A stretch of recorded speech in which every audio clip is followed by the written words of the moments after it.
Good morning. This is Barry Bryson, thanking you for joining me for another 5 good minutes in the Word. And we're still talking about Peter's encounter with Jesus. And today, the cock has crowed. It's been a terrible Saturday, but Sunday morning has come, and Peter is going to find that the tomb is empty. We're in John chapter 20.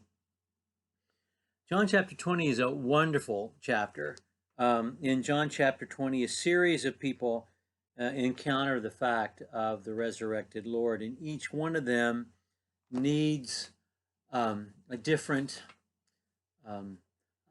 level, for lack of a better word, of proof that Jesus has risen. Mary Magdalene is the first to see that the tomb is empty. She's the first to carry the message that he is risen, or that the tomb is empty. The apostles have to go see for themselves. Mary Magdalene does not believe that Jesus has actually risen until she hears him speak her name in his own voice. Thomas is going to require more proof. Thomas is the one who's going to say, unless I see the wounds and put my fingers in them, I am not going to believe. I have to see it with my own eyes and touch it with my own hands, or I'm not going to believe. John and Peter come to the tomb to see that it is empty. Peter requires a little more than John does. And the word says that they believe, but they don't understand. It's quite curious, and it makes us wonder what their level of faith is at that moment when they see the tomb is empty, but they have not yet seen Jesus. John chapter 20, verse 1. Now on the first day of the week, Mary Magdalene came early to the tomb while it was still dark, and saw the stone already taken away from the tomb. And so she ran and came to Simon Peter and to the other disciple whom Jesus loved, and said to them, they have taken away the Lord out of the tomb, and we do not know where they have laid him. Peter therefore went forth, and the other disciple, and they were going to the tomb. And the two were running together. The other disciple ran ahead faster than Peter, and came to the tomb first. And stooping and looking in, he saw the linen wrappings lying there, but he did not go in. Simon Peter therefore also came following him, and he entered the tomb and saw the linen wrappings lying there, and the face cloth which had been on his head, not lying with the linen wrappings, but rolled up in a place by itself. Then entered in therefore the other disciple also, who had first come to the tomb, and he saw and believed.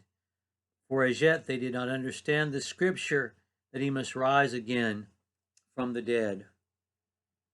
There's just so much detail here, and of course the detail is so specific and vivid because John was there.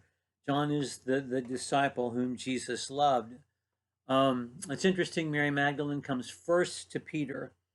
Peter, early on, perhaps because of his dynamic personality, I don't know, but is a leader among the 12.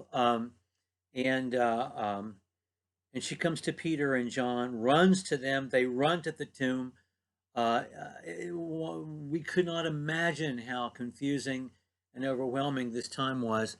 There's the detail that they had to stoop to look in, that John ran faster than Peter and got there first, but Peter didn't stop at the door.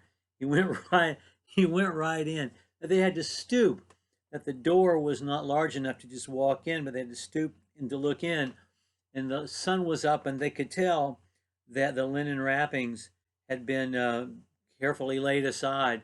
And then Peter went on in, and John followed him. And when they got there, the face cloth was folded up, rolled up in a place by itself. I just shudder when I read those lines, because it's just, John takes you right into the tomb. And John and Peter are there, They believe, but they don't yet understand. I think that is the existence of the believer, that we're always in a state of believing in Jesus. That Jesus is the Christ, the Son of the living God, that we have this personal faith in him, in this person, and yet we still have to grow in our understanding of what he's taught and what the Word has taught about him. Well, tomorrow, these two and others are going to have breakfast with Jesus on the beach. Thank you for joining me for 5 good minutes in the Word.